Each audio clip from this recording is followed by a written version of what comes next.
When I speak to you in my courtroom, you stand. The words cracked through courtroom 4B like a gavel striking bone, and for one long second, even the ceiling fans seemed to stop turning. Judge Harold Bennett leaned forward from the bench, his silver hair sharp beneath the fluorescent lights, his black robe falling around him like a wall. Every face in the room turned toward the woman seated near the witness stand, a black woman in a navy blazer, her hands resting still on the wheels of her chair. Captain Naomi Carter did not move. She did not raise her voice. She did not lower her eyes. She simply looked back at him with the kind of silence that made people uncomfortable, the kind that held more history than most men could bear to hear. Outside, rain slid down the tall courthouse windows in thin silver lines, blurring the American flag that stood in the corner beside the judge's bench. Inside, the air smelled of old wood, wet coats, printer ink, and fear. Marcus Reed sat at the defense table with his shoulders hunched, a worn suit hanging loose on his frame. He had been a soldier once, too, though no one in that room seemed eager to remember it. Now he was just another black homeless veteran in front of a court that had already decided what kind of man he was. Naomi had come because she had seen what happened outside the bus station on West Peachtree Street. She had seen Marcus step between a frightened child and a man who would not stop shouting. She had seen him calm the situation, not create it. But the police report had been cleaner than the truth, and clean lies had a way of moving quickly through rooms like this. "Ma'am," Judge Bennett said again, slower this time, each word trimmed with impatience. "This court requires respect." A few people shifted in the gallery. Someone near the back gave a quiet breath that almost sounded like a laugh. Naomi felt it move across her skin. Not the sound itself, but the old meaning beneath it. The assumption. The same weight she had carried through airports, hospitals, base gates, and grocery store aisles. The belief that if she did not perform obedience exactly the way they wanted, she must be defiant. Her fingers tightened once around the metal rim of her chair, then relaxed. The chair was not new. The left wheel clicked faintly whenever she turned, a small mechanical whisper she had learned to ignore. Her right sleeve covered the edge of a faded military tattoo. In her lap, hidden beneath a folded statement, lay an old set of dog tags, their chain wrapped twice around her palm. Judge Bennett watched her from above, and the room watched her from every side. "I said stand up," he snapped. Naomi drew in a slow breath. The sound was small, but it carried. Rain tapped the glass. Marcus turned his head, his eyes pleading with her not to risk herself for him. The bailiff took half a step forward, uncertain. The prosecutor looked down at his papers as if the floor had become suddenly fascinating. Naomi lifted her chin, not in anger, not in pride, but in the steady way of someone who had survived louder rooms than this one. "Your Honor," she said softly, her voice calm enough to make the silence bend around it. "I would if I could." Naomi Carter had learned a long time ago that silence could protect a person better than any argument. She had learned it in waiting rooms where doctors spoke over her, as if her body made her invisible. She had learned it in grocery stores when strangers grabbed the handles of her wheelchair without asking. She had learned it at the veterans' office on Peachtree Street, where the flag outside snapped proudly in the wind while the line inside moved so slowly that men with trembling hands gave up and went home. She was 38 years old, though some mornings the ache in her lower back made her feel much older. Before the chair, before the paperwork, before the careful ramps and narrow doorways and polite voices that were never truly polite, she had been Captain Naomi Carter, United States Army Medical Corps, the kind of officer who remembered every blood type in her unit and every birthday her soldiers tried to pretend did not matter. She had grown up outside Columbus, Georgia, in a small brick house where her mother worked double shifts at a county clinic and her father kept his dress blues pressed in the hallway closet long after he retired from the Army. Respect, her father used to say, was not something you begged for.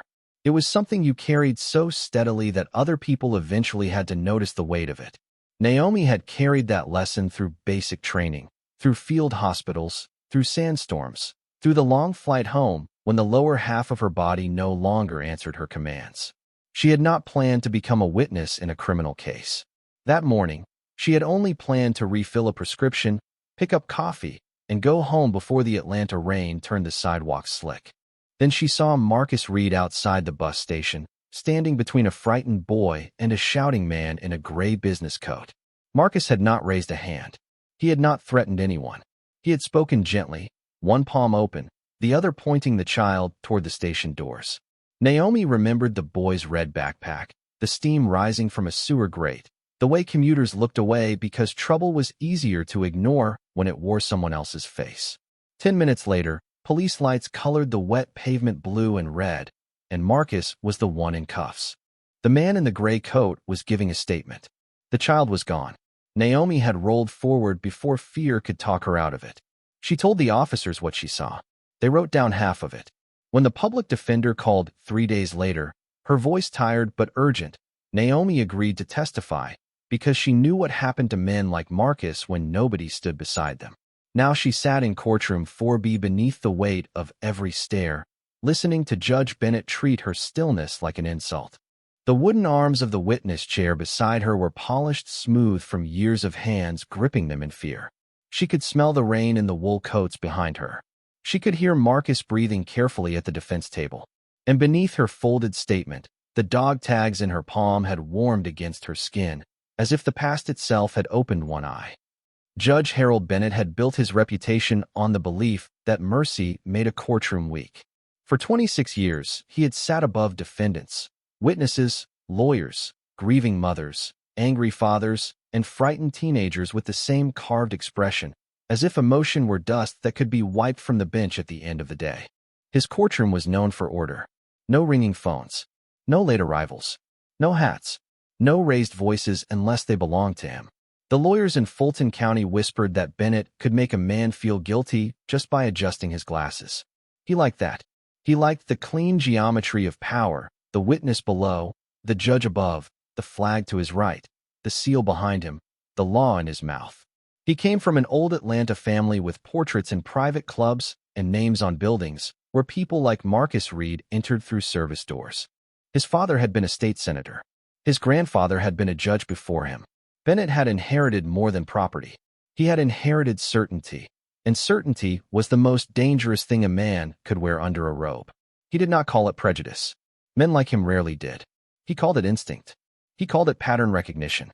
He called it knowing trouble when it walked through his door. To him, Marcus looked like trouble, with his tired eyes, untrimmed beard, and second-hand suit that did not quite fit. Naomi looked like interruption, with her calm face, dark skin, and refusal to rise when commanded. That was all Bennett allowed himself to see, not the quiet discipline in her shoulders, not the military neatness of the folder in her lap, not the way she spoke with restraint while the room pushed shame toward her like a cold draft. The prosecutor, Alan Mercer, stood near his table with a clean blue tie and the relaxed posture of a man who expected the day to end in his favor. The business owner who had accused Marcus sat behind him, dry beneath an expensive raincoat, his jaw set in injured dignity. Across the aisle, public defender Lila Grant looked overworked but awake, one hand resting on a stack of papers marked with yellow tabs. She had seen enough of Bennett's courtroom to know when a case was sliding downhill before the testimony even began.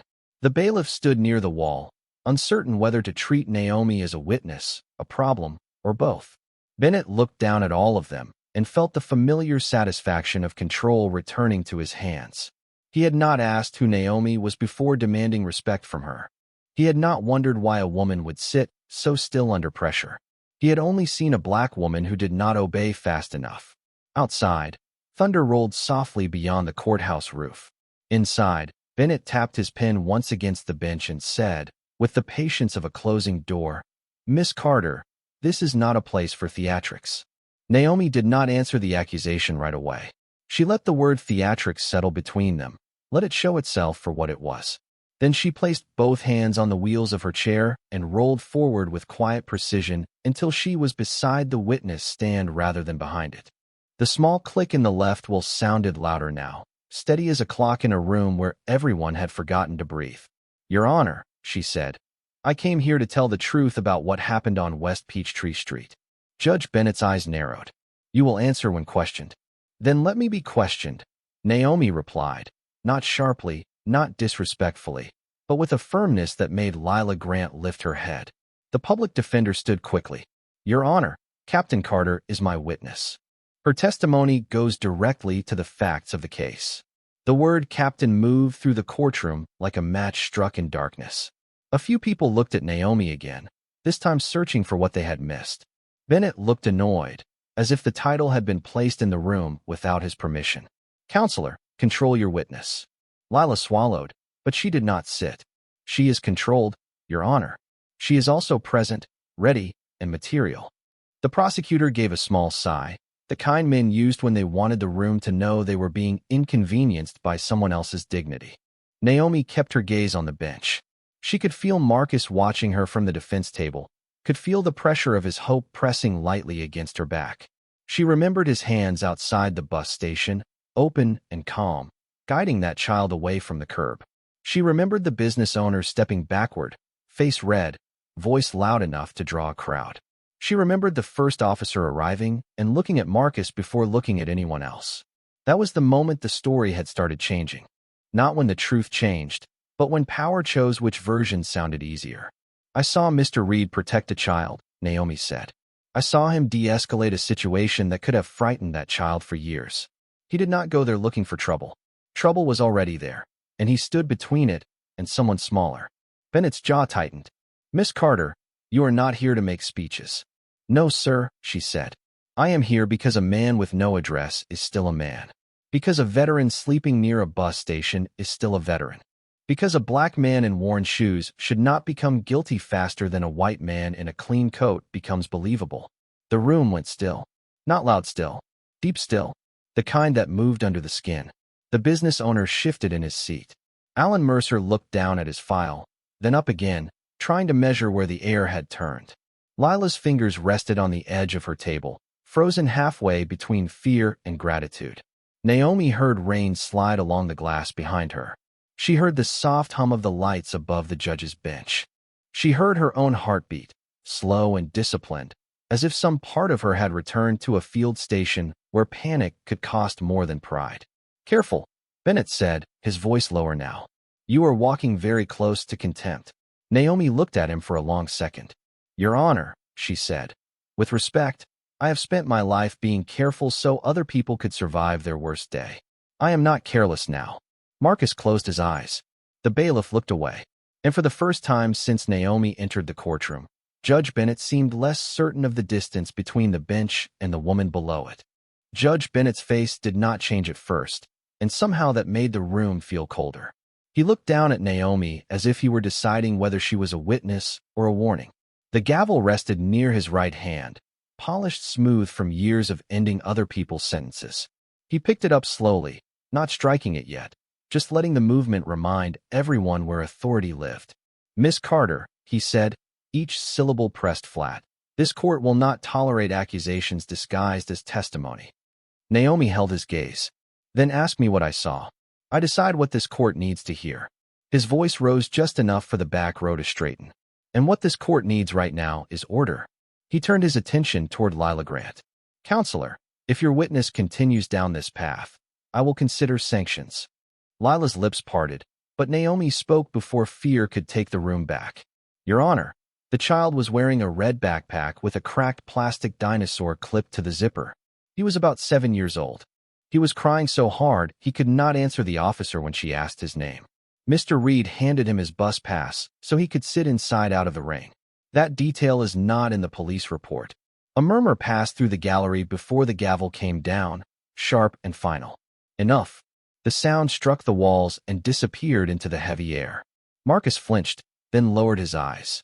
The business owner behind the prosecutor sat very still now, his expensive coat folded across his knees like a shield. Alan Mercer stood, clearing his throat. Your Honor, the state would ask that the witness be instructed to limit her answers to direct questions. Bennett nodded before Mercer even finished. Agreed. Then he looked back at Naomi. You seem to believe your personal feelings outweigh the rules of this courtroom. Naomi's hands remained folded over the dog tags beneath her statement. No, sir. I believe the rules should be strong enough to hold the truth. A soft sound came from the back row, not laughter this time, but a breath caught too late. Bennett's eyes hardened.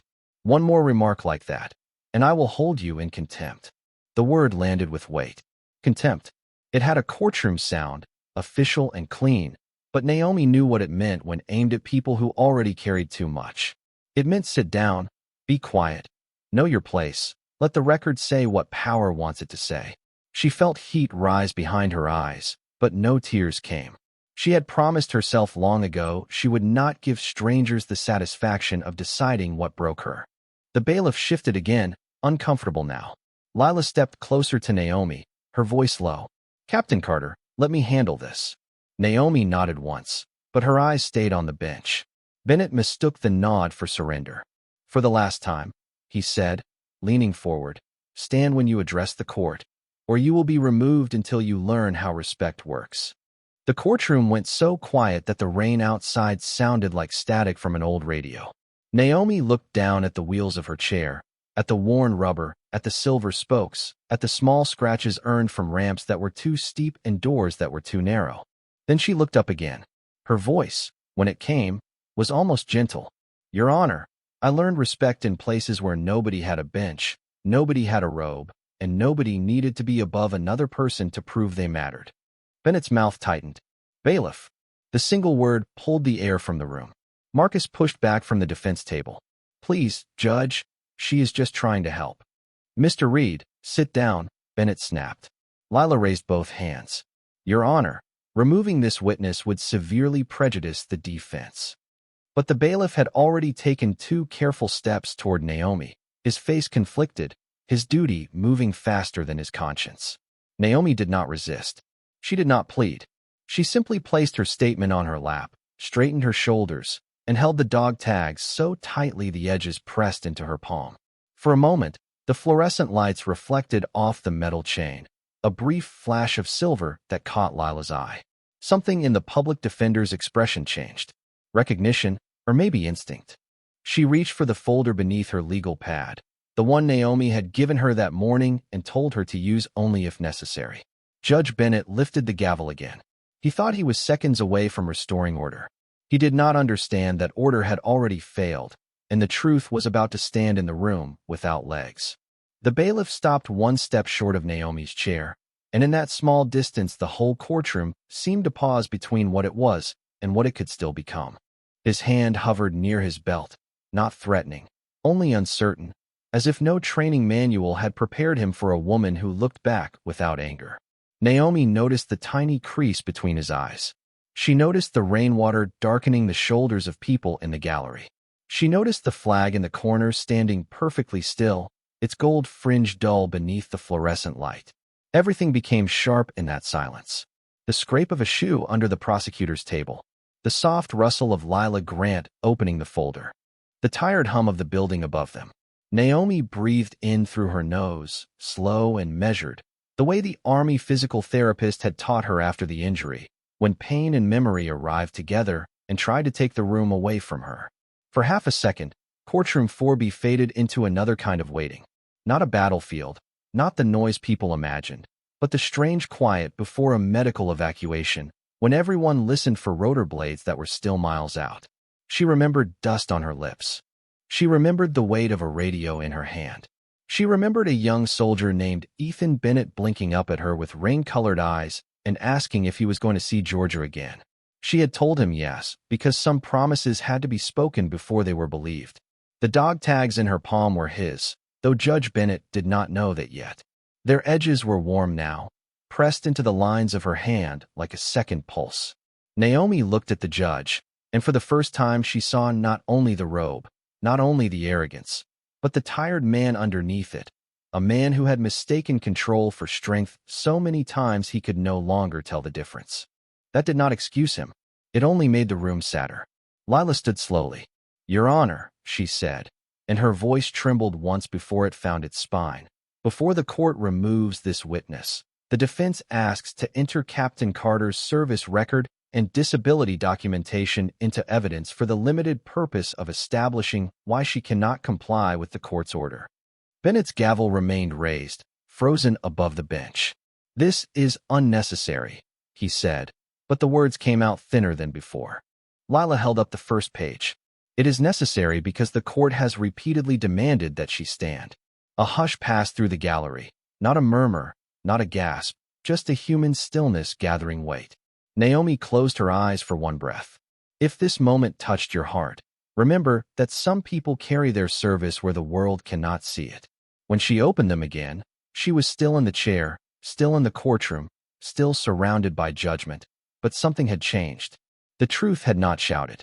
It had simply placed its hand on the door.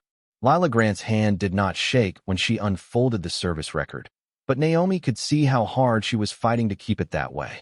The page looked ordinary from a distance. White paper, black print, a government seal at the top, but the air around it changed the moment Lila read the first line. Captain Naomi Denise Carter, United States Army Medical Corps, 2 tours overseas, Bronze Star with Valor, Purple Heart, Army Commendation Medal. The words did not sound like praise in that room. They sounded like evidence. Judge Bennett lowered the gavel without striking it. His eyes moved from the document to Naomi, then back again, as if the woman before him had suddenly become difficult to measure. Alan Mercer shifted at the prosecutor's table, no longer wearing the relaxed expression he had carried in with his clean blue tie. The business owner behind him swallowed and looked toward the windows. Lila continued, her voice steady now. Medical discharge following spinal cord injury sustained during a rescue operation near Kandahar province. Mobility impairment permanent. Wheelchair use medically necessary. The last sentence landed softly, but it landed everywhere. In the gallery, someone covered their mouth. The bailiff stepped back from Naomi's chair as if ashamed of how close he had come. Marcus Reed bowed his head, his shoulders trembling once before he pressed both hands flat on the table. Judge Bennett's face lost color slowly, not all at once, but the way light leaves a room when a storm covers the sun. That is enough, he said quietly. Lila did not stop. She lifted another page, this one protected in a clear sleeve, edges worn from being handled too many times. There is more, Your Honor. The rescue report lists 4 soldiers evacuated under Captain Carter's supervision after a convoy accident during severe weather. One of those soldiers was Specialist Ethan Harold Bennett. The name moved through the courtroom like a door opening in a house everyone thought was empty. Judge Bennett went completely still. His left hand gripped the edge of the bench. For the first time all morning, he did not look like a judge. He looked like a father who had heard a voice from a room he had locked years ago. Repeat that, he said, barely above a whisper. Lila's eyes softened, but she obeyed. Specialist Ethan Harold Bennett.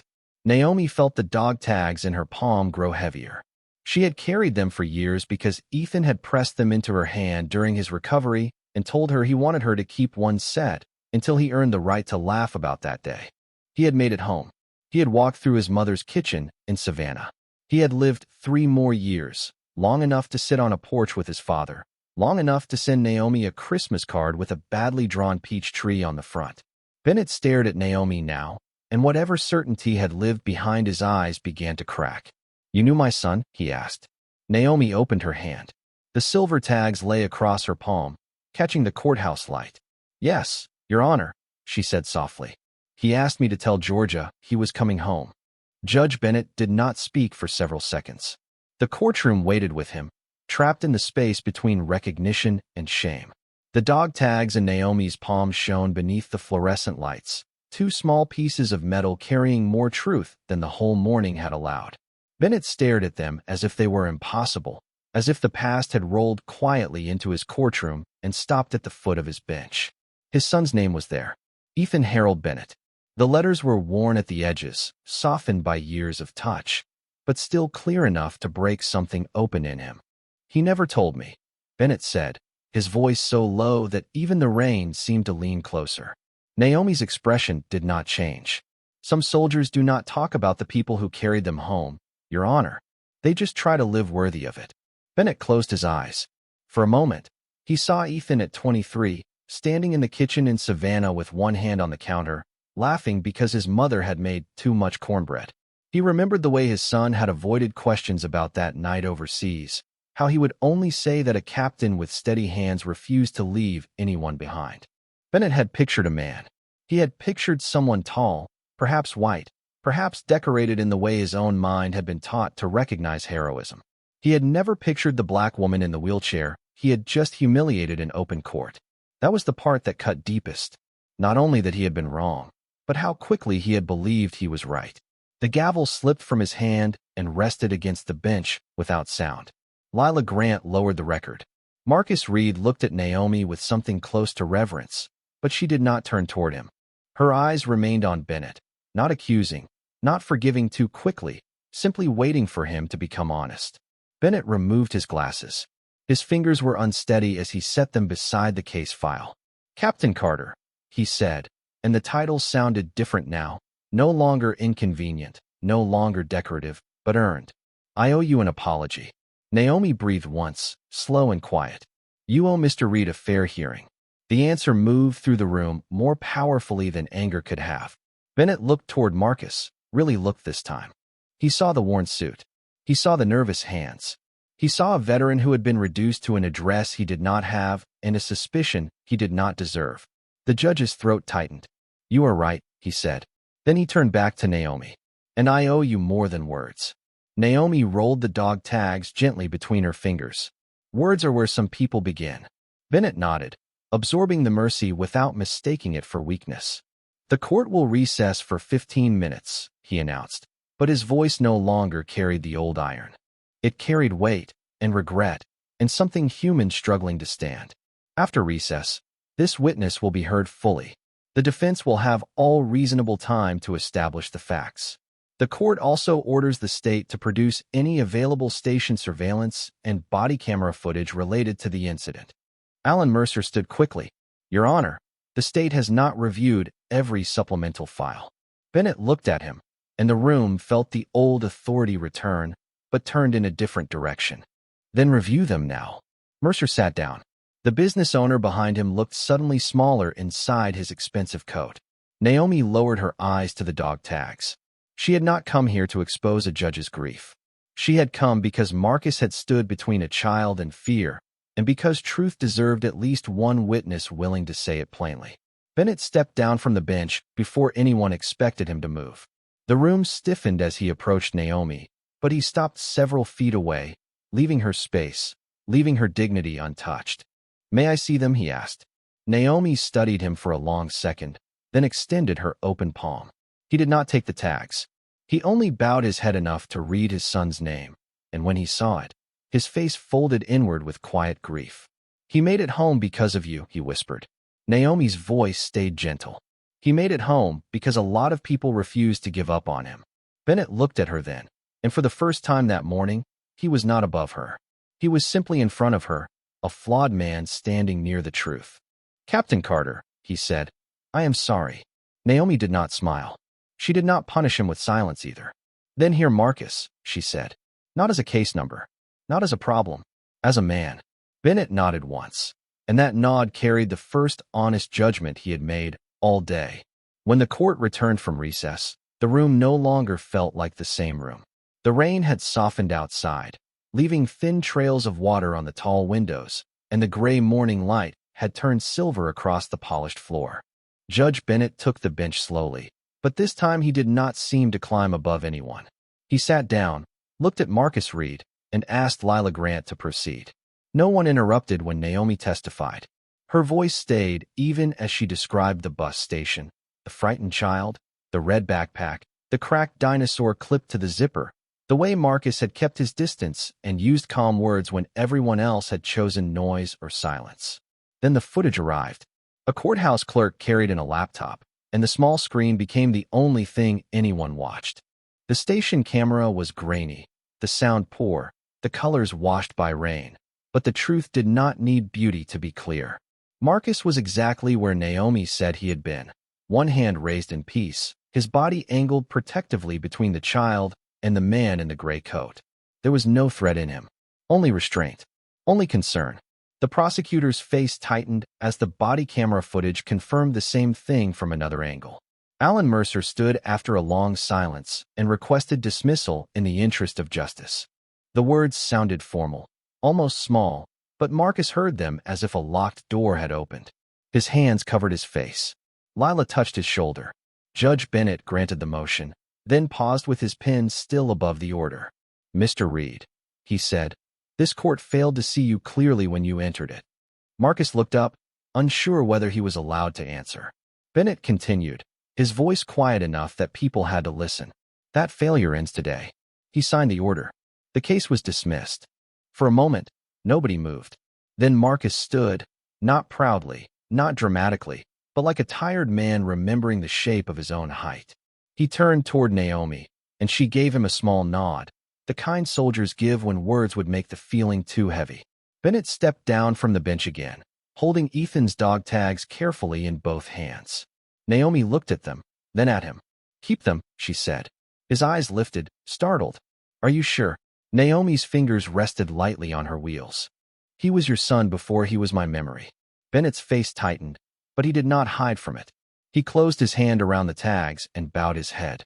"Thank you, Captain." Naomi did not answer. She simply turned her chair toward the aisle. The gallery parted without being told. As she moved past the rows, the left wheel made its faint, familiar click against the courthouse floor. Marcus walked beside her for 3 steps, then stopped, overcome, while Lila stood with one hand pressed to her chest. At the back of the room, the bailiff straightened first. Then an older woman in the gallery rose. Then a young clerk. Then Marcus. Then Lila. One by one, the courtroom stood, not because the judge ordered it, not because tradition demanded it, but because the truth had finally taught them how. Judge Bennett remained near the bench, Ethan's dog tags resting against his palm, watching Naomi roll through the open doors into the brighter hallway beyond. Sunlight broke through the clouds outside and stretched across the marble like a quiet flag. Naomi did not look back. She did not need to. Behind her, the room stayed silent, and in that silence, justice sounded almost like respect.